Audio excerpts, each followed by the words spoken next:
오늘 우리는 눈에 보이는 것 너머에 존재하는 심오한 세계로 여행을 떠나고자 합니다. 바쁜 일상 속에서 우리가 때로는 잊고 사는 인연과 업보, 그리고 간절한 기도가 우리의 삶을 어떻게 바꾸어 놓을 수 있는지에 대한 오래된 지혜의 이야기입니다.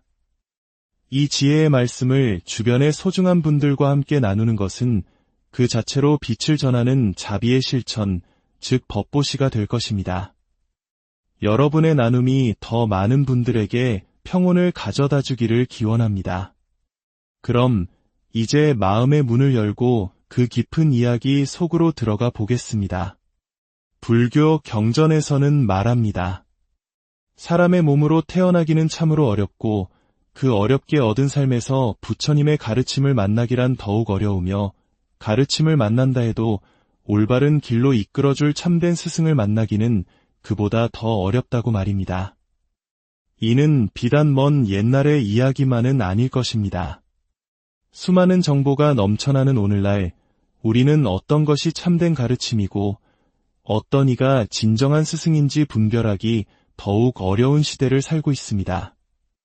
제가 전국을 다니며 수많은 분들을 만나 뵙고 그분들의 사연을 들으며 가장 안타까웠던 경우 중 하나는 이 소중한 부처님의 법을 만났음에도 불구하고 그릇된 길로 들어서는 분들의 이야기였습니다. 부산 지역의 한 이야기가 생각납니다. 불교 언론계에서 오랫동안 일해온 한 분이 있었습니다.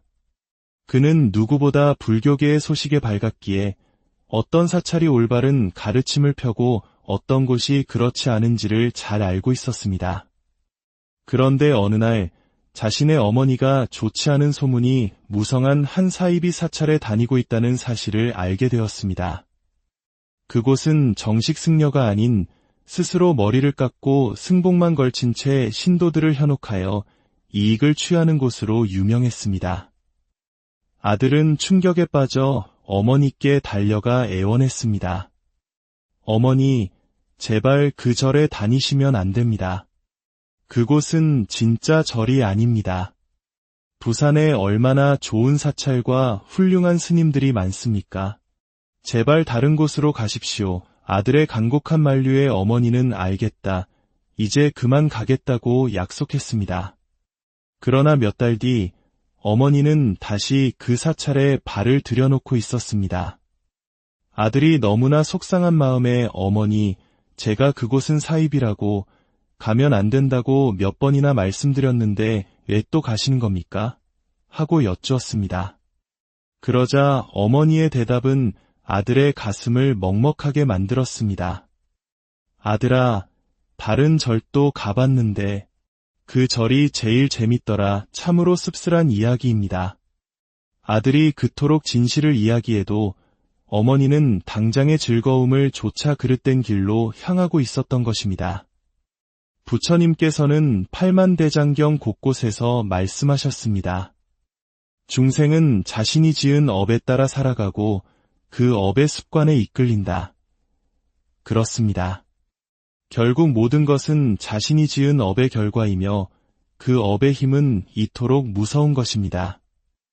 이처럼 사람으로 태어나 부처님 법을 만나고 그 안에서 맑고 깨끗한 가르침을 주는 좋은 스승을 만난다는 것은 실로 헤아릴 수 없는 큰 복입니다. 여러분께서 지금 이 순간 이 이야기를 통해 마음을 돌아볼 인연을 맺으셨다면 이미 크나큰 복을 지닌 분들이라 할 수 있겠습니다. 그 소중한 인연을 부디 가벼이 여기지 마시고 이번 생에 부지런히 마음을 닦아 나아가시기를 바랍니다. 저 역시 출가 초기에 저는 참선 수행만이 유일한 길이라 믿었습니다. 제 인생의 목표는 오직 좌선을 통해 하루빨리 깨달음을 얻는 것이었고 영가를 위패에 모시고 제사를 지내는 천도제와 같은 의식들은 깨달음과는 무관한 일이라 여기며 믿지 않았습니다. 제가 처음 수행을 시작한 곳은 김천에 위치한 수도암이라는 유서 깊은 선원이었습니다. 해발 1000m 고지에 자리하여 예로부터 신선들이 사는 곳이라 불릴 만큼 아름다운 곳이었습니다. 그곳에서 저는 내가 너무 빨리 깨달으면 어쩌지? 주위 어른 스님들이 당황하실 텐데 하는 어리석고 교만한 생각에 사로잡혀 있기도 했습니다. 하지만 수행의 길이 깊어지고 수많은 사람들의 삶과 죽음을 곁에서 지켜보면서 저는 제가 얼마나 편협한 생각에 갇혀 있었는지를 깨닫게 되었습니다. 특히 눈에 보이지 않는 영가의 세계는 결코 무시할 수 없는 것임을 온몸으로 체험하게 되었습니다. 수도암에서 200일 기도를 하던 어느 날이었습니다. 평소와 달리 한 중년 남성의 49제가 들어온 날부터 제 몸에 이상한 변화가 생겼습니다. 낮에는 괜찮다가도 해가 지고 밤이 되면 온몸에 싸늘한 오한이 들며 심한 감기 몸살처럼 덜덜 떨리기 시작했습니다. 그런 증상이 3일 밤낮으로 계속되었습니다. 처음에는 그저 감기이겠거니 생각했지만 해가 뜨면 멀쩡해지고 해가 지면 다시 오한이 드는 기이한 현상이 반복되자 저는 이것이 단순한 육체의 병이 아님을 직감했습니다. 혹시 이것이 영가의 기운이라는 것인가 두려운 마음이 들었습니다. 그때 어른 스님들로부터 들었던 말씀이 떠올랐습니다. 주문 중에 가장 힘이 센 것이 능엄주니라. 저는 그날 밤 떨리는 몸을 일으켜 방에서 능엄주를 외우기 시작했습니다. 다급한 마음으로 3번쯤 능엄주를 외우고 잠이 들었을 때 저는 생전 처음 꿔보는 생생한 꿈을 꾸었습니다. 꿈속에서 갑자기 수많은 군인들이 나타나 정체 모를 한 사람을 둘러싸고 무자비하게 구타하기 시작했습니다. 그들은 그 사람을 거의 반죽음 상태로 만들어 질질 끌고는 어둠 속으로 사라졌습니다. 그 꿈에서 깨어난 다음날 아침, 신기하게도 지긋지긋하던 오한이 씻은 듯이 사라졌습니다. 이 기이한 체험을 어른 스님께 말씀드리자 스님께서는 이렇게 말씀해 주셨습니다. 기도 중에 군인이나 경찰이 나타나는 것은 불법을 수호하는 신장님들이다. 아마도 내 몸에 깃든 좋지 않은 기운을 신장님들께서 나타나시어 물리쳐 주신 모양이구나. 그 일을 겪은 후 저는 영가의 존재와 천도제의 중요성을 확고하게 믿게 되었습니다. 또한 한때 수준 낮은 불자들이나 보는 경전이라며 무시했던 지장경을 다시 펼쳐보았을 때 그 안에 담긴 부처님의 자비와 중생구제를 위한 간절한 가르침에 눈물을 흘리지 않을 수 없었습니다. 지장경은 우리 중생들의 업장을 소멸하고 눈에 보이지 않는 영가들을 좋은 곳으로 이끌기 위해 부처님께서 남겨주신 너무나도 소중한 가르침이었던 것입니다. 기도의 힘은 여기서 그치지 않습니다. 몇 년간 알 수 없는 불면증으로 고통받던 한 여성 불자님이 계셨습니다. 그녀는 잠자리에 들기만 하면 꿈에 수많은 죽은 사람들이 나타나 가위에 눌리고 경기를 일으키는 탓에 단 하루도 편히 잠을 이루지 못했습니다. 그녀의 유일한 소원은 그저 하룻밤이라도 악몽 없이 푹 자보는 것이었습니다. 더욱 기이한 것은 그녀의 여동생 또한 똑같은 증상으로 고통받고 있었다는 사실입니다. 아마도 집안에 내려오는 어떤 업의 병이었을 것입니다. 그러던 어느 날 그녀는 한 스님의 법문을 듣고 기도해야겠다는 간절한 마음을 내었습니다. 그때부터 시간이 날 때마다 법화경을 한자 한자 정성껏 베껴 쓰고 틈만 나면 지장보살을 염불했습니다. 처음 며칠은 아무런 변화가 없었지만 그녀는 포기하지 않고 꾸준히 기도를 이어갔습니다. 그러던 어느 날 밤 그녀는 아주 생생한 꿈을 꾸었습니다. 꿈속에서 아주 성대한 천도제가 열렸고 사방에서 모여든 수많은 영가들이 차려진 음식을 맛있게 먹고는 환하게 웃으며 깨끗한 옷으로 갈아입고 멀리 떠나가는 꿈이었습니다. 그 꿈을 꾼 이후 단 한 번도 그녀의 꿈에 죽은 사람이 나타나지 않았습니다. 그녀는 몇 년 만에 처음으로 편안한 잠을 잘 수 있게 되었습니다. 그녀는 눈물을 흘리며 말했습니다. 스님, 저는 매일 밤 편히 잘 수 있는 것만으로도 부처님의 큰 가피를 받았습니다. 그런데 정말 놀라운 일은 그 다음에 일어났습니다. 그녀는 말했습니다. 스님, 이상한 일이 있습니다. 기도는 제가 했는데 한 번도 절에 다니지 않고 기도하지 않았던 제 여동생의 병도 그날 이후로 싹 사라졌습니다. 그렇습니다. 기도는 비록 언니 한 사람이 했지만 그 공덕의 힘이 혈육으로 이어진 동생에게까지 미친 것입니다.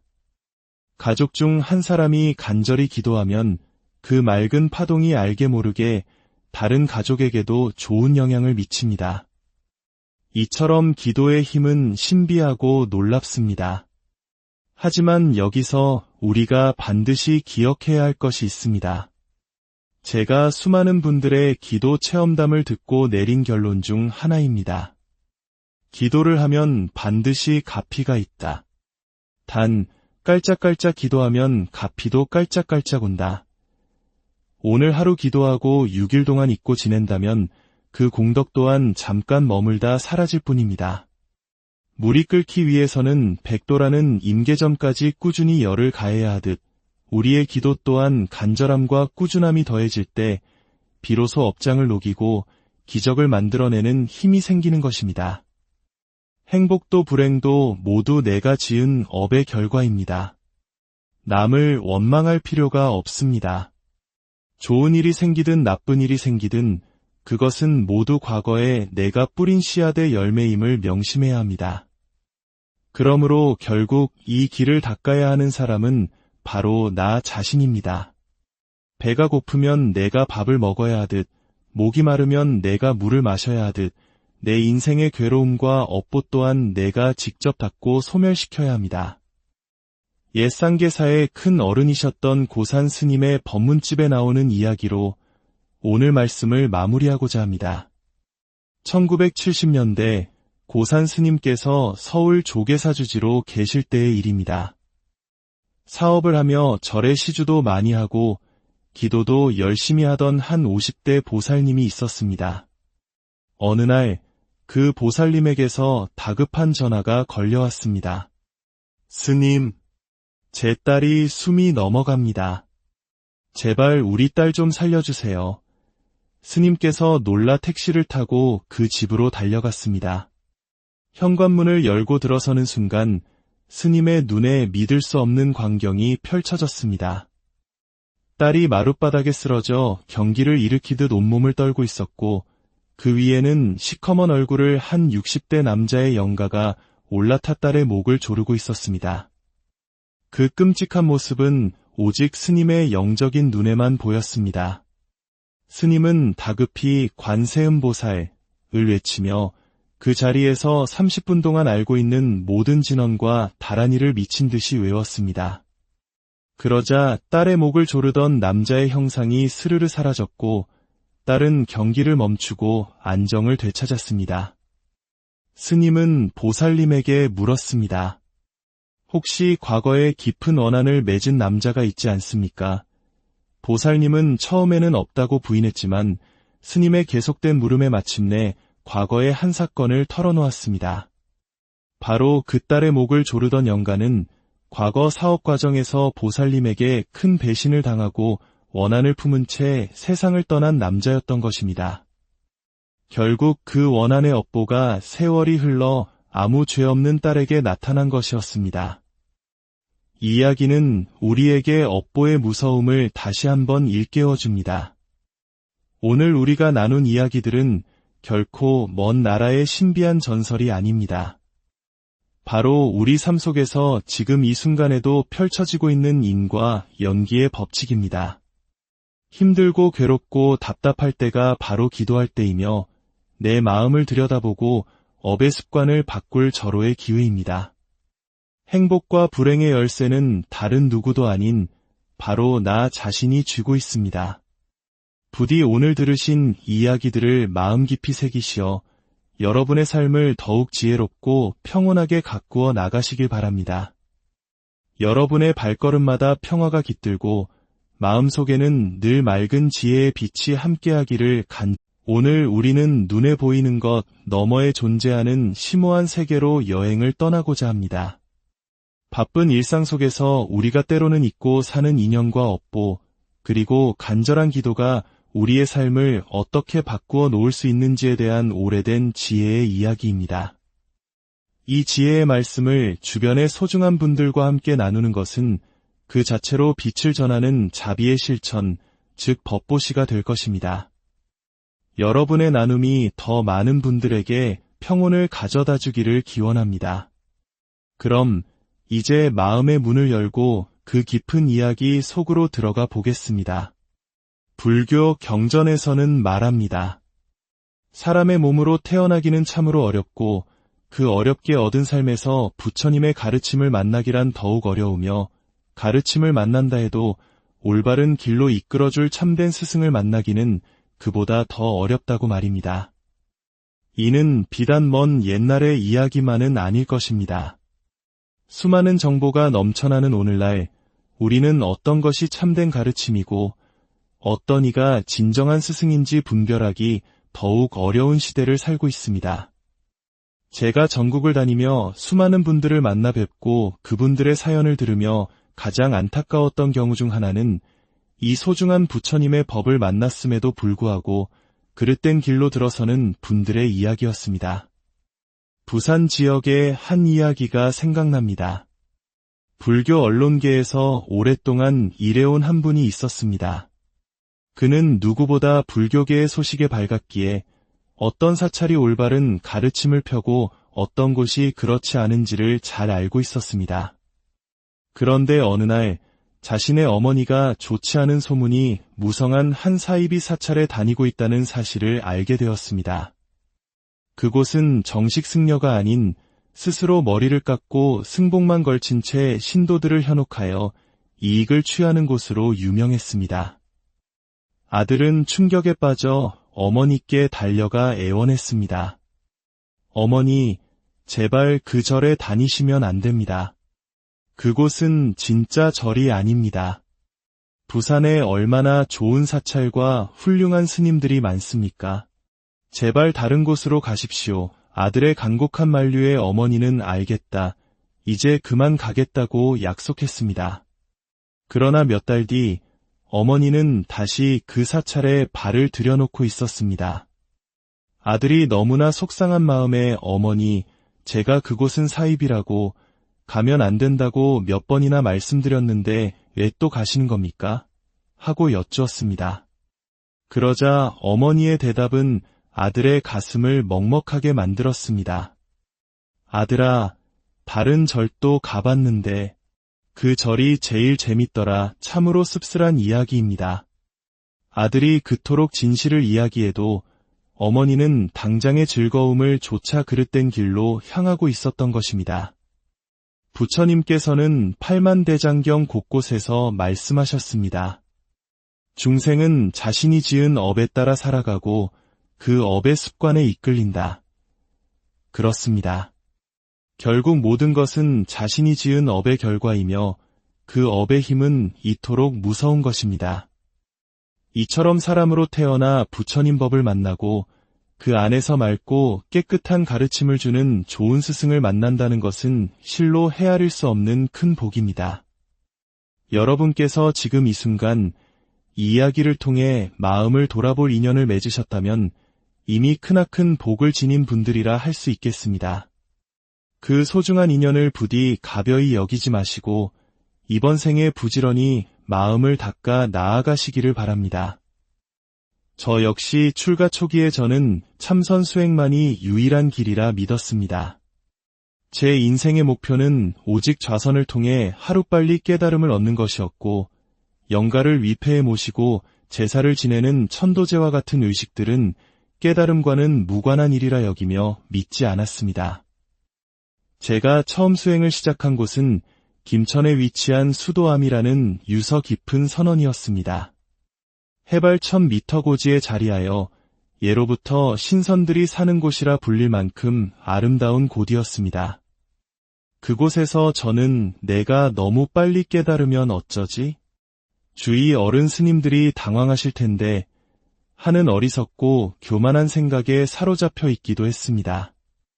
하지만 수행의 길이 깊어지고 수많은 사람들의 삶과 죽음을 곁에서 지켜보면서 저는 제가 얼마나 편협한 생각에 갇혀 있었는지를 깨닫게 되었습니다. 특히 눈에 보이지 않는 영가의 세계는 결코 무시할 수 없는 것임을 온몸으로 체험하게 되었습니다. 수도암에서 200일 기도를 하던 어느 날이었습니다. 평소와 달리 한 중년 남성의 49제가 들어온 날부터 제 몸에 이상한 변화가 생겼습니다. 낮에는 괜찮다가도 해가 지고 밤이 되면 온몸에 싸늘한 오한이 들며 심한 감기 몸살처럼 덜덜 떨리기 시작했습니다. 그런 증상이 3일 밤낮으로 계속되었습니다. 처음에는 그저 감기이겠거니 생각했지만 해가 뜨면 멀쩡해지고 해가 지면 다시 오한이 드는 기이한 현상이 반복되자 저는 이것이 단순한 육체의 병이 아님을 직감했습니다.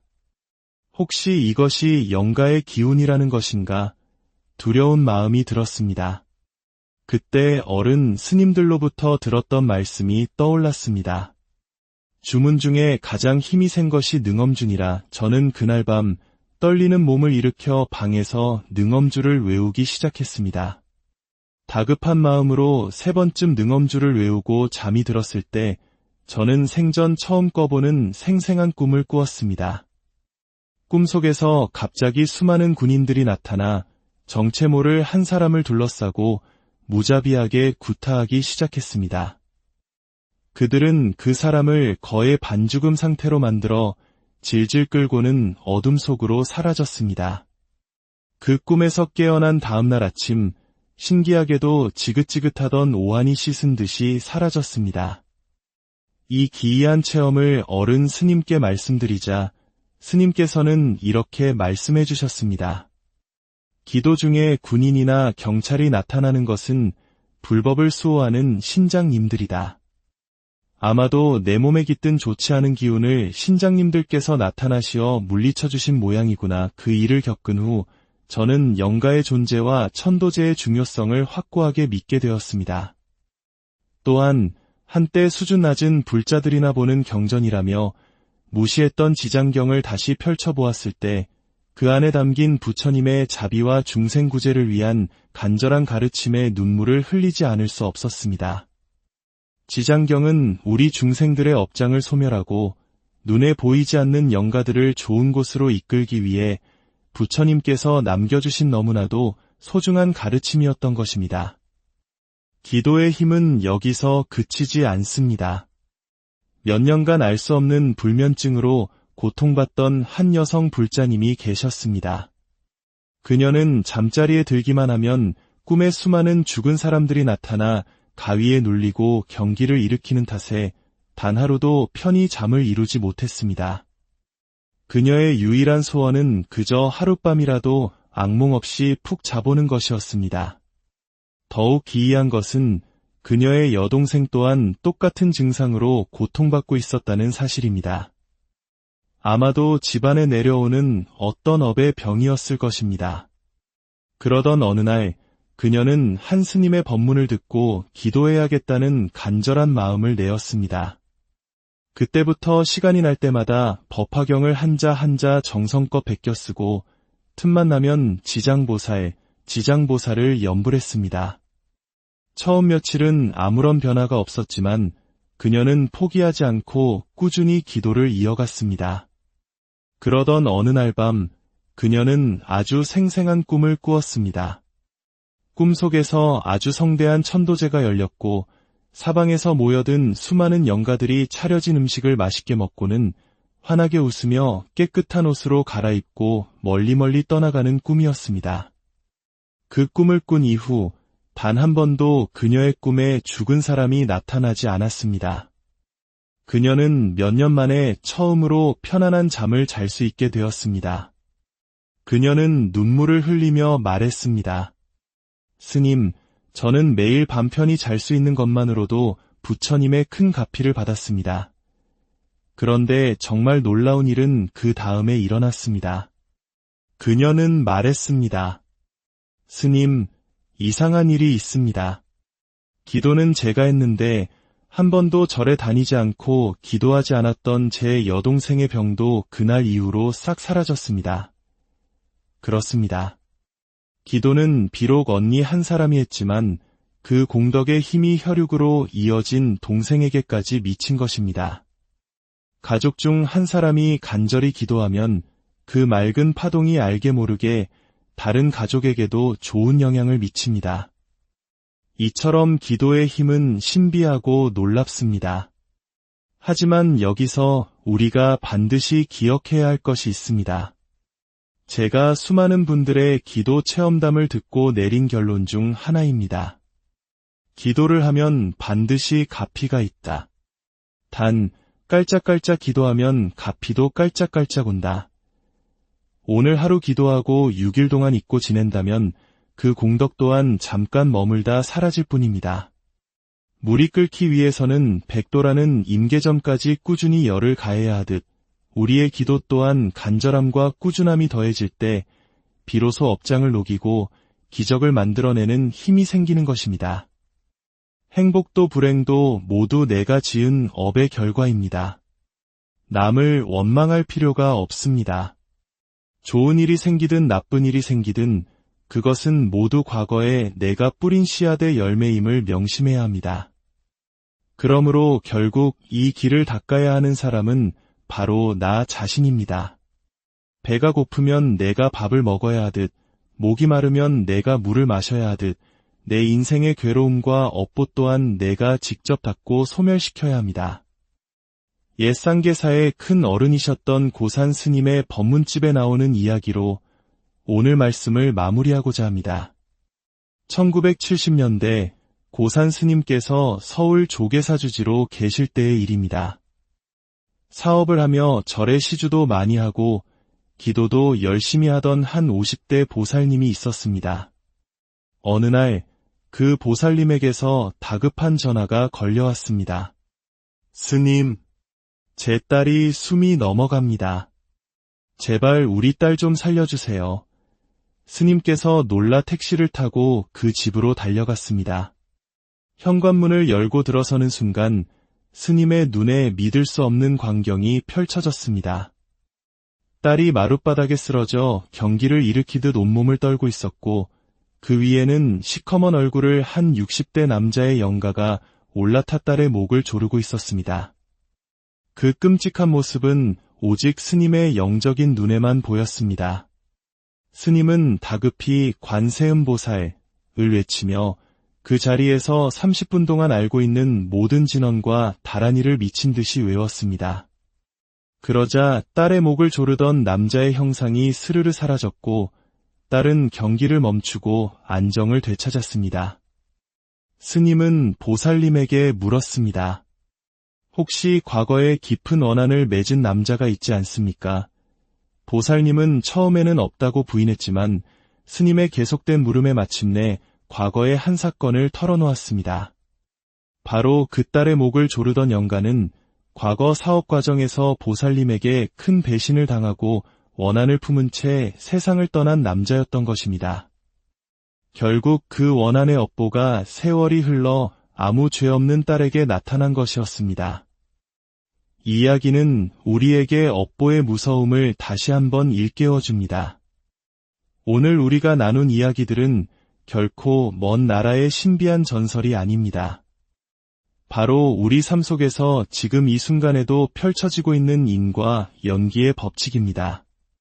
힘들고 괴롭고 답답할 때가 바로 기도할 때이며 내 마음을 들여다보고 업의 습관을 바꿀 절호의 기회입니다.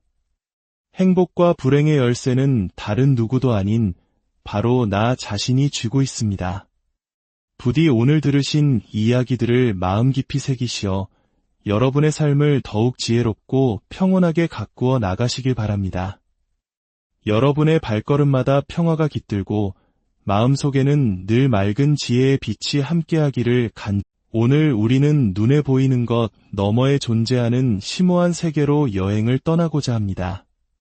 바쁜 일상 속에서 우리가 때로는 잊고 사는 인연과 업보, 그리고 간절한 기도가 우리의 삶을 어떻게 바꾸어 놓을 수 있는지에 대한 오래된 지혜의 이야기입니다. 이 지혜의 말씀을 주변의 소중한 분들과 함께 나누는 것은 그 자체로 빛을 전하는 자비의 실천, 즉 법보시가 될 것입니다. 여러분의 나눔이 더 많은 분들에게 평온을 가져다 주기를 기원합니다. 그럼 이제 마음의 문을 열고 그 깊은 이야기 속으로 들어가 보겠습니다. 불교 경전에서는 말합니다. 사람의 몸으로 태어나기는 참으로 어렵고 그 어렵게 얻은 삶에서 부처님의 가르침을 만나기란 더욱 어려우며 가르침을 만난다 해도 올바른 길로 이끌어줄 참된 스승을 만나기는 그보다 더 어렵다고 말입니다. 이는 비단 먼 옛날의 이야기만은 아닐 것입니다. 수많은 정보가 넘쳐나는 오늘날 우리는 어떤 것이 참된 가르침이고 어떤 이가 진정한 스승인지 분별하기 더욱 어려운 시대를 살고 있습니다. 제가 전국을 다니며 수많은 분들을 만나 뵙고 그분들의 사연을 들으며 가장 안타까웠던 경우 중 하나는 이 소중한 부처님의 법을 만났음에도 불구하고 그릇된 길로 들어서는 분들의 이야기였습니다. 부산 지역의 한 이야기가 생각납니다. 불교 언론계에서 오랫동안 일해온 한 분이 있었습니다. 그는 누구보다 불교계의 소식에 밝았기에 어떤 사찰이 올바른 가르침을 펴고 어떤 곳이 그렇지 않은지를 잘 알고 있었습니다. 그런데 어느 날 자신의 어머니가 좋지 않은 소문이 무성한 한 사이비 사찰에 다니고 있다는 사실을 알게 되었습니다. 그곳은 정식 승려가 아닌 스스로 머리를 깎고 승복만 걸친 채 신도들을 현혹하여 이익을 취하는 곳으로 유명했습니다. 아들은 충격에 빠져 어머니께 달려가 애원했습니다. 어머니, 제발 그 절에 다니시면 안 됩니다. 그곳은 진짜 절이 아닙니다. 부산에 얼마나 좋은 사찰과 훌륭한 스님들이 많습니까? 제발 다른 곳으로 가십시오. 아들의 간곡한 만류에 어머니는 알겠다. 이제 그만 가겠다고 약속했습니다. 그러나 몇 달 뒤 어머니는 다시 그 사찰에 발을 들여놓고 있었습니다. 아들이 너무나 속상한 마음에 어머니, 제가 그곳은 사입이라고 가면 안 된다고 몇 번이나 말씀드렸는데 왜 또 가시는 겁니까? 하고 여쭈었습니다. 그러자 어머니의 대답은 아들의 가슴을 먹먹하게 만들었습니다. 아들아, 다른 절도 가봤는데 그 절이 제일 재밌더라. 참으로 씁쓸한 이야기입니다. 아들이 그토록 진실을 이야기해도 어머니는 당장의 즐거움을 조차 그릇된 길로 향하고 있었던 것입니다. 부처님께서는 팔만대장경 곳곳에서 말씀하셨습니다. 중생은 자신이 지은 업에 따라 살아가고 그 업의 습관에 이끌린다. 그렇습니다. 결국 모든 것은 자신이 지은 업의 결과이며 그 업의 힘은 이토록 무서운 것입니다. 이처럼 사람으로 태어나 부처님 법을 만나고 그 안에서 맑고 깨끗한 가르침을 주는 좋은 스승을 만난다는 것은 실로 헤아릴 수 없는 큰 복입니다. 여러분께서 지금 이 순간 이 이야기를 통해 마음을 돌아볼 인연을 맺으셨다면 이미 크나큰 복을 지닌 분들이라 할 수 있겠습니다. 그 소중한 인연을 부디 가벼이 여기지 마시고 이번 생에 부지런히 마음을 닦아 나아가시기를 바랍니다. 저 역시 출가 초기에 저는 참선 수행만이 유일한 길이라 믿었습니다. 제 인생의 목표는 오직 좌선을 통해 하루빨리 깨달음을 얻는 것이었고 영가를 위패에 모시고 제사를 지내는 천도제와 같은 의식들은 깨달음과는 무관한 일이라 여기며 믿지 않았습니다. 제가 처음 수행을 시작한 곳은 김천에 위치한 수도암이라는 유서 깊은 선원이었습니다. 해발 1000m 고지에 자리하여 예로부터 신선들이 사는 곳이라 불릴 만큼 아름다운 곳이었습니다. 그곳에서 저는 내가 너무 빨리 깨달으면 어쩌지? 주위 어른 스님들이 당황하실 텐데 하는 어리석고 교만한 생각에 사로잡혀 있기도 했습니다. 하지만 수행의 길이 깊어지고 수많은 사람들의 삶과 죽음을 곁에서 지켜보면서 저는 제가 얼마나 편협한 생각에 갇혀 있었는지를 깨닫게 되었습니다. 특히 눈에 보이지 않는 영가의 세계는 결코 무시할 수 없는 것임을 온몸으로 체험하게 되었습니다. 수도암에서 200일 기도를 하던 어느 날이었습니다. 평소와 달리 한 중년 남성의 49제가 들어온 날부터 제 몸에 이상한 변화가 생겼습니다. 낮에는 괜찮다가도 해가 지고 밤이 되면 온몸에 싸늘한 오한이 들며 심한 감기 몸살처럼 덜덜 떨리기 시작했습니다. 그런 증상이 3일 밤낮으로 계속되었습니다. 처음에는 그저 감기이겠거니 생각했지만 해가 뜨면 멀쩡해지고 해가 지면 다시 오한이 드는 기이한 현상이 반복되자 저는 이것이 단순한 육체의 병이 아님을 직감했습니다. 혹시 이것이 영가의 기운이라는 것인가 두려운 마음이 들었습니다. 그때 어른 스님들로부터 들었던 말씀이 떠올랐습니다. 주문 중에 가장 힘이 센 것이 능엄주니라. 저는 그날 밤 떨리는 몸을 일으켜 방에서 능엄주를 외우기 시작했습니다. 다급한 마음으로 3번쯤 능엄주를 외우고 잠이 들었을 때 저는 생전 처음 꿔보는 생생한 꿈을 꾸었습니다. 꿈속에서 갑자기 수많은 군인들이 나타나 정체 모를 한 사람을 둘러싸고 무자비하게 구타하기 시작했습니다. 그들은 그 사람을 거의 반죽음 상태로 만들어 질질 끌고는 어둠 속으로 사라졌습니다. 그 꿈에서 깨어난 다음날 아침, 신기하게도 지긋지긋하던 오한이 씻은 듯이 사라졌습니다. 이 기이한 체험을 어른 스님께 말씀드리자 스님께서는 이렇게 말씀해 주셨습니다. 기도 중에 군인이나 경찰이 나타나는 것은 불법을 수호하는 신장님들이다. 아마도 내 몸에 깃든 좋지 않은 기운을 신장님들께서 나타나시어 물리쳐 주신 모양이구나. 그 일을 겪은 후 저는 영가의 존재와 천도제의 중요성을 확고하게 믿게 되었습니다. 또한 한때 수준 낮은 불자들이나 보는 경전이라며 무시했던 지장경을 다시 펼쳐보았을 때 그 안에 담긴 부처님의 자비와 중생구제를 위한 간절한 가르침에 눈물을 흘리지 않을 수 없었습니다.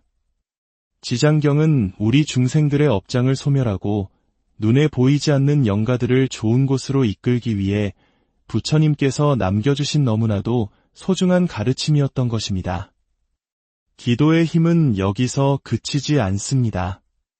몇 년간 알 수 없는 불면증으로 고통받던 한 여성 불자님이 계셨습니다. 그녀는 잠자리에 들기만 하면 꿈에 수많은 죽은 사람들이 나타나 가위에 눌리고 경기를 일으키는 탓에 단 하루도 편히 잠을 이루지 못했습니다. 그녀의 유일한 소원은 그저 하룻밤이라도 악몽 없이 푹 자보는 것이었습니다.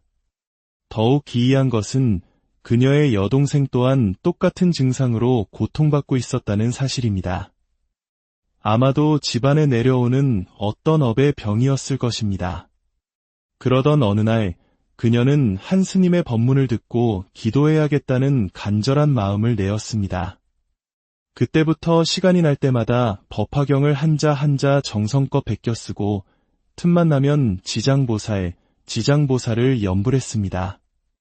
처음 며칠은 아무런 변화가 없었지만 그녀는 포기하지 않고 꾸준히 기도를 이어갔습니다. 그러던 어느 날 밤 그녀는 아주 생생한 꿈을 꾸었습니다. 꿈속에서 아주 성대한 천도제가 열렸고 사방에서 모여든 수많은 영가들이 차려진 음식을 맛있게 먹고는 환하게 웃으며 깨끗한 옷으로 갈아입고 멀리 떠나가는 꿈이었습니다. 그 꿈을 꾼 이후 단 한 번도 그녀의 꿈에 죽은 사람이 나타나지 않았습니다. 그녀는 몇 년 만에 처음으로 편안한 잠을 잘 수 있게 되었습니다. 그녀는 눈물을 흘리며 말했습니다. 스님, 저는 매일 밤 편히 잘 수 있는 것만으로도 부처님의 큰 가피를 받았습니다. 그런데 정말 놀라운 일은 그 다음에 일어났습니다. 그녀는 말했습니다. 스님, 이상한 일이 있습니다. 기도는 제가 했는데 한 번도 절에 다니지 않고 기도하지 않았던 제 여동생의 병도 그날 이후로 싹 사라졌습니다. 그렇습니다. 기도는 비록 언니 한 사람이 했지만 그 공덕의 힘이 혈육으로 이어진 동생에게까지 미친 것입니다. 가족 중 한 사람이 간절히 기도하면 그 맑은 파동이 알게 모르게 다른 가족에게도 좋은 영향을 미칩니다. 이처럼 기도의 힘은 신비하고 놀랍습니다. 하지만 여기서 우리가 반드시 기억해야 할 것이 있습니다. 제가 수많은 분들의 기도 체험담을 듣고 내린 결론 중 하나입니다. 기도를 하면 반드시 갚이가 있다. 단, 깔짝깔짝 기도하면 갚이도 깔짝깔짝 온다. 오늘 하루 기도하고 6일 동안 잊고 지낸다면 그 공덕 또한 잠깐 머물다 사라질 뿐입니다. 물이 끓기 위해서는 100도라는 임계점까지 꾸준히 열을 가해야 하듯 우리의 기도 또한 간절함과 꾸준함이 더해질 때 비로소 업장을 녹이고 기적을 만들어내는 힘이 생기는 것입니다. 행복도 불행도 모두 내가 지은 업의 결과입니다. 남을 원망할 필요가 없습니다. 좋은 일이 생기든 나쁜 일이 생기든 그것은 모두 과거에 내가 뿌린 씨앗의 열매임을 명심해야 합니다. 그러므로 결국 이 길을 닦아야 하는 사람은 바로 나 자신입니다. 배가 고프면 내가 밥을 먹어야 하듯, 목이 마르면 내가 물을 마셔야 하듯, 내 인생의 괴로움과 업보 또한 내가 직접 닦고 소멸시켜야 합니다. 옛 쌍계사의 큰 어른이셨던 고산 스님의 법문집에 나오는 이야기로 오늘 말씀을 마무리하고자 합니다. 1970년대 고산 스님께서 서울 조계사주지로 계실 때의 일입니다. 사업을 하며 절에 시주도 많이 하고 기도도 열심히 하던 한 50대 보살님이 있었습니다. 어느 날 그 보살님에게서 다급한 전화가 걸려왔습니다. 스님, 제 딸이 숨이 넘어갑니다. 제발 우리 딸 좀 살려주세요. 스님께서 놀라 택시를 타고 그 집으로 달려갔습니다. 현관문을 열고 들어서는 순간 스님의 눈에 믿을 수 없는 광경이 펼쳐졌습니다. 딸이 마룻바닥에 쓰러져 경기를 일으키듯 온몸을 떨고 있었고 그 위에는 시커먼 얼굴을 한 60대 남자의 영가가 올라타 딸의 목을 조르고 있었습니다. 그 끔찍한 모습은 오직 스님의 영적인 눈에만 보였습니다.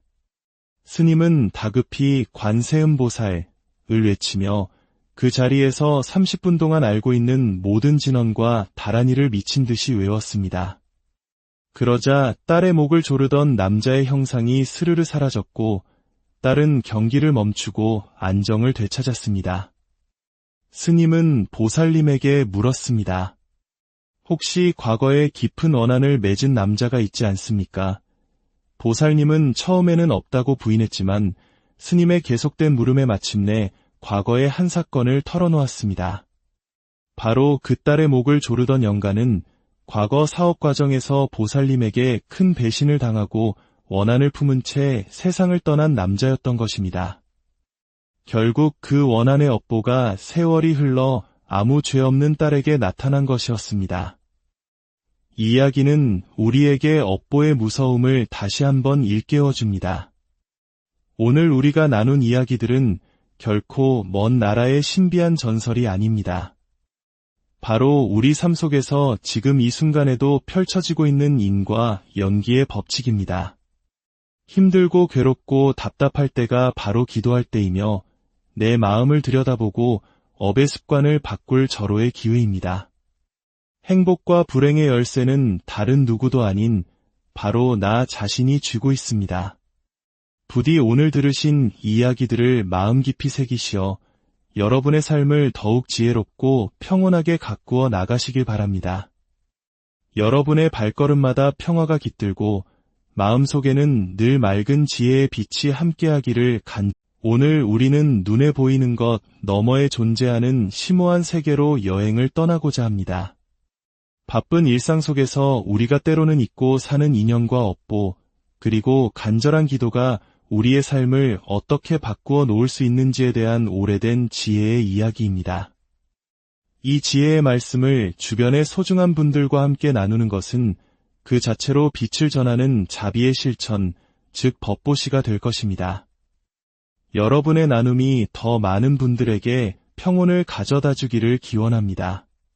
그럼 이제 마음의 문을 열고 그 깊은 이야기 속으로 들어가 보겠습니다.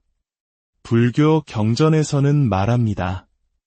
사람의 몸으로 태어나기는 참으로 어렵고 그 어렵게 얻은 삶에서 부처님의 가르침을 만나기란 더욱 어려우며 가르침을 만난다 해도 올바른 길로 이끌어줄 참된 스승을 만나기는 그보다 더 어렵다고 말입니다. 이는 비단 먼 옛날의 이야기만은 아닐 것입니다. 수많은 정보가 넘쳐나는 오늘날 우리는 어떤 것이 참된 가르침이고 어떤 이가 진정한 스승인지 분별하기 더욱 어려운 시대를 살고 있습니다. 제가 전국을 다니며 수많은 분들을 만나 뵙고 그분들의 사연을 들으며 가장 안타까웠던 경우 중 하나는 이 소중한 부처님의 법을 만났음에도 불구하고 그릇된 길로 들어서는 분들의 이야기였습니다.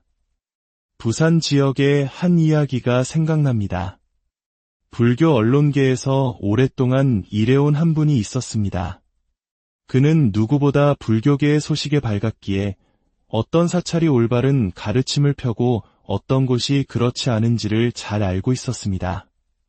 그런데 어느 날 자신의 어머니가 좋지 않은 소문이 무성한 한 사이비 사찰에 다니고 있다는 사실을 알게 되었습니다.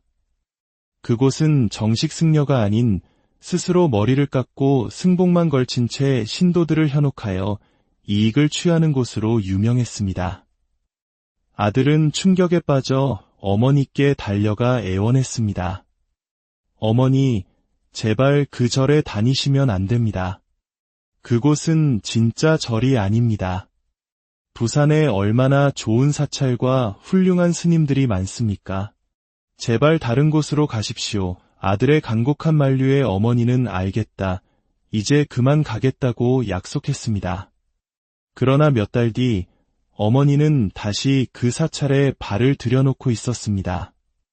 아들이 너무나 속상한 마음에 어머니, 제가 그곳은 사입이라고 가면 안 된다고 몇 번이나 말씀드렸는데 왜 또 가시는 겁니까? 하고 여쭈었습니다. 그러자 어머니의 대답은 아들의 가슴을 먹먹하게 만들었습니다. 아들아, 다른 절도 가봤는데 그 절이 제일 재밌더라. 참으로 씁쓸한 이야기입니다. 아들이 그토록 진실을 이야기해도 어머니는 당장의 즐거움을 조차 그릇된 길로 향하고 있었던 것입니다. 부처님께서는 팔만대장경 곳곳에서 말씀하셨습니다. 중생은 자신이 지은 업에 따라 살아가고 그 업의 습관에 이끌린다. 그렇습니다. 결국 모든 것은 자신이 지은 업의 결과이며 그 업의 힘은 이토록 무서운 것입니다. 이처럼 사람으로 태어나 부처님 법을 만나고 그 안에서 맑고 깨끗한 가르침을 주는 좋은 스승을 만난다는 것은 실로 헤아릴 수 없는 큰 복입니다.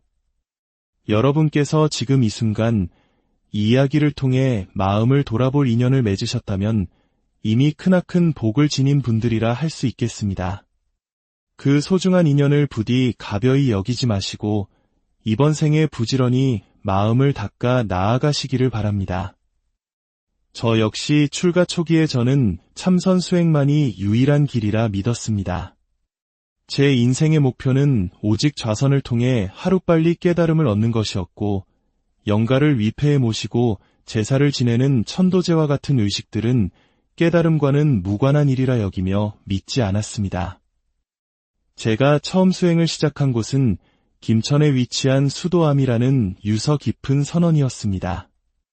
해발 1000m 고지에 자리하여 예로부터 신선들이 사는 곳이라 불릴 만큼 아름다운 곳이었습니다. 그곳에서 저는 내가 너무 빨리 깨달으면 어쩌지? 주위 어른 스님들이 당황하실 텐데 하는 어리석고 교만한 생각에 사로잡혀 있기도 했습니다. 하지만 수행의 길이 깊어지고 수많은 사람들의 삶과 죽음을 곁에서 지켜보면서 저는 제가 얼마나 편협한 생각에 갇혀 있었는지를 깨닫게 되었습니다. 특히 눈에 보이지 않는 영가의 세계는 결코 무시할 수 없는 것임을 온몸으로 체험하게 되었습니다. 수도암에서 200일 기도를 하던 어느 날이었습니다. 평소와 달리 한 중년 남성의 49제가 들어온 날부터 제 몸에 이상한 변화가 생겼습니다. 낮에는 괜찮다가도 해가 지고 밤이 되면 온몸에 싸늘한 오한이 들며 심한 감기 몸살처럼 덜덜 떨리기 시작했습니다. 그런 증상이 3일 밤낮으로 계속되었습니다. 처음에는 그저 감기이겠거니 생각했지만 해가 뜨면 멀쩡해지고 해가 지면 다시 오한이 드는 기이한 현상이 반복되자 저는 이것이 단순한 육체의 병이 아님을 직감했습니다. 혹시 이것이 영가의 기운이라는 것인가? 두려운 마음이 들었습니다. 그때 어른 스님들로부터 들었던 말씀이 떠올랐습니다. 주문 중에 가장 힘이 센 것이 능엄주니라. 저는 그날 밤 떨리는 몸을 일으켜 방에서 능엄주를 외우기 시작했습니다. 다급한 마음으로 3번쯤 능엄주를 외우고 잠이 들었을 때 저는 생전 처음 꿔보는 생생한 꿈을 꾸었습니다. 꿈속에서 갑자기 수많은 군인들이 나타나 정체 모를 한 사람을 둘러싸고 무자비하게 구타하기 시작했습니다. 그들은 그 사람을 거의 반죽음 상태로 만들어 질질 끌고는 어둠 속으로 사라졌습니다.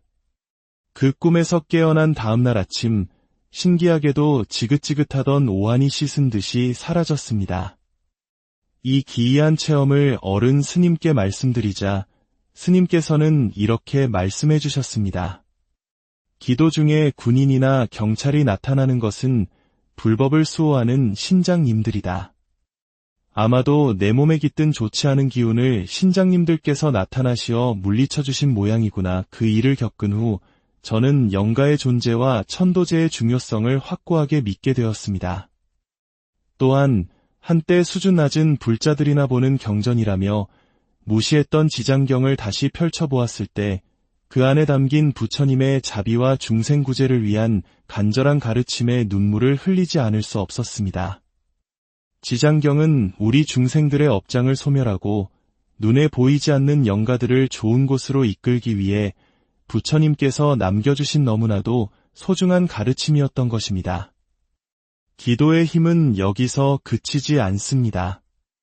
몇 년간 알 수 없는 불면증으로 고통받던 한 여성 불자님이 계셨습니다. 그녀는 잠자리에 들기만 하면 꿈에 수많은 죽은 사람들이 나타나 가위에 눌리고 경기를 일으키는 탓에 단 하루도 편히 잠을 이루지 못했습니다. 그녀의 유일한 소원은 그저 하룻밤이라도 악몽 없이 푹 자보는 것이었습니다. 더욱 기이한 것은 그녀의 여동생 또한 똑같은 증상으로 고통받고 있었다는 사실입니다. 아마도 집안에 내려오는 어떤 업의 병이었을 것입니다. 그러던 어느 날 그녀는 한 스님의 법문을 듣고 기도해야겠다는 간절한 마음을 내었습니다. 그때부터 시간이 날 때마다 법화경을 한자 한자 정성껏 베껴 쓰고 틈만 나면 지장보살을 염불했습니다.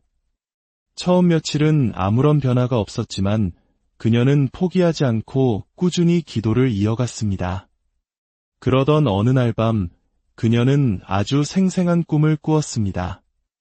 꿈속에서 아주 성대한 천도제가 열렸고 사방에서 모여든 수많은 영가들이 차려진 음식을 맛있게 먹고는 환하게 웃으며 깨끗한 옷으로 갈아입고 멀리 떠나가는 꿈이었습니다. 그 꿈을 꾼 이후 단 한 번도 그녀의 꿈에 죽은 사람이 나타나지 않았습니다. 그녀는 몇 년 만에 처음으로 편안한 잠을 잘 수 있게 되었습니다.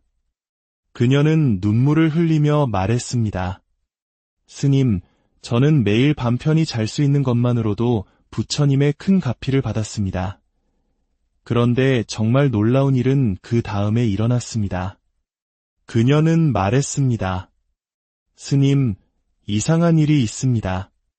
기도는 제가 했는데 한 번도 절에 다니지 않고 기도하지 않았던 제 여동생의 병도 그날 이후로 싹 사라졌습니다. 그렇습니다. 기도는 비록 언니 한 사람이 했지만 그 공덕의 힘이 혈육으로 이어진 동생에게까지 미친 것입니다. 가족 중 한 사람이 간절히 기도하면 그 맑은 파동이 알게 모르게 다른 가족에게도 좋은 영향을 미칩니다. 이처럼 기도의 힘은 신비하고 놀랍습니다. 하지만 여기서 우리가 반드시 기억해야 할 것이 있습니다. 제가 수많은 분들의 기도 체험담을 듣고 내린 결론 중 하나입니다. 기도를 하면 반드시 가피가 있다. 단, 깔짝깔짝 기도하면 가피도 깔짝깔짝 온다. 오늘 하루 기도하고 6일 동안 잊고 지낸다면 그 공덕 또한 잠깐 머물다 사라질 뿐입니다. 물이 끓기 위해서는 100도라는 임계점까지 꾸준히 열을 가해야 하듯 우리의 기도 또한 간절함과 꾸준함이 더해질 때 비로소 업장을 녹이고 기적을 만들어내는 힘이 생기는 것입니다. 행복도 불행도 모두 내가 지은 업의 결과입니다. 남을 원망할 필요가 없습니다. 좋은 일이 생기든 나쁜 일이 생기든 그것은 모두 과거에 내가 뿌린 씨앗의 열매임을 명심해야 합니다. 그러므로 결국 이 길을 닦아야 하는 사람은 바로 나 자신입니다. 배가 고프면 내가 밥을 먹어야 하듯, 목이 마르면 내가 물을 마셔야 하듯, 내 인생의 괴로움과 업보 또한 내가 직접 닦고 소멸시켜야 합니다. 옛 쌍계사의 큰 어른이셨던 고산 스님의 법문집에 나오는 이야기로 오늘 말씀을 마무리하고자 합니다. 1970년대 고산 스님께서 서울 조계사주지로 계실 때의 일입니다. 사업을 하며 절에 시주도 많이 하고 기도도 열심히 하던 한 50대 보살님이 있었습니다. 어느 날 그 보살님에게서 다급한 전화가 걸려왔습니다. 스님, 제 딸이 숨이 넘어갑니다. 제발 우리 딸 좀 살려주세요. 스님께서 놀라 택시를 타고 그 집으로 달려갔습니다. 현관문을 열고 들어서는 순간 스님의 눈에 믿을 수 없는 광경이 펼쳐졌습니다. 딸이 마룻바닥에 쓰러져 경기를 일으키듯 온몸을 떨고 있었고 그 위에는 시커먼 얼굴을 한 60대 남자의 영가가 올라타 딸의 목을 조르고 있었습니다. 그 끔찍한 모습은 오직 스님의 영적인 눈에만 보였습니다. 스님은 다급히 관세음보살을 외치며 그 자리에서 30분 동안 알고 있는 모든 진언과 다란이를 미친 듯이 외웠습니다. 그러자 딸의 목을 조르던 남자의 형상이 스르르 사라졌고 딸은 경기를 멈추고 안정을 되찾았습니다. 스님은 보살님에게 물었습니다. 혹시 과거에 깊은 원한을 맺은 남자가 있지 않습니까? 보살님은 처음에는 없다고 부인했지만 스님의 계속된 물음에 마침내 과거의 한 사건을 털어놓았습니다. 바로 그 딸의 목을 조르던 영가는 과거 사업 과정에서 보살님에게 큰 배신을 당하고 원한을 품은 채 세상을 떠난 남자였던 것입니다. 결국 그 원한의 업보가 세월이 흘러 아무 죄 없는 딸에게 나타난 것이었습니다. 이 이야기는 우리에게 업보의 무서움을 다시 한번 일깨워줍니다. 오늘 우리가 나눈 이야기들은 결코 먼 나라의 신비한 전설이 아닙니다. 바로 우리 삶 속에서 지금 이 순간에도 펼쳐지고 있는 인과 연기의 법칙입니다. 힘들고 괴롭고 답답할 때가 바로 기도할 때이며 내 마음을 들여다보고 업의 습관을 바꿀 절호의 기회입니다. 행복과 불행의 열쇠는 다른 누구도 아닌 바로 나 자신이 쥐고 있습니다. 부디 오늘 들으신 이야기들을 마음 깊이 새기시어 여러분의 삶을 더욱 지혜롭고 평온하게 가꾸어 나가시길 바랍니다. 여러분의 발걸음마다 평화가 깃들고 마음속에는 늘 맑은 지혜의 빛이 함께하기를 오늘 우리는 눈에 보이는 것 너머에 존재하는 심오한 세계로 여행을 떠나고자 합니다.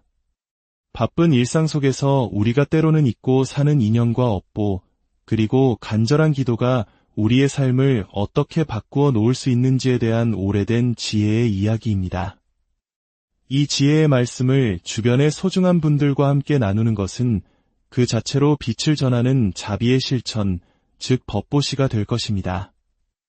여러분의 나눔이 더 많은 분들에게 평온을 가져다 주기를 기원합니다. 그럼 이제 마음의 문을 열고 그 깊은 이야기 속으로 들어가 보겠습니다. 불교 경전에서는 말합니다. 사람의 몸으로 태어나기는 참으로 어렵고 그 어렵게 얻은 삶에서 부처님의 가르침을 만나기란 더욱 어려우며 가르침을 만난다 해도 올바른 길로 이끌어줄 참된 스승을 만나기는 그보다 더 어렵다고 말입니다. 이는 비단 먼 옛날의 이야기만은 아닐 것입니다. 수많은 정보가 넘쳐나는 오늘날 우리는 어떤 것이 참된 가르침이고 어떤 이가 진정한 스승인지 분별하기 더욱 어려운 시대를 살고 있습니다. 제가 전국을 다니며 수많은 분들을 만나 뵙고 그분들의 사연을 들으며 가장 안타까웠던 경우 중 하나는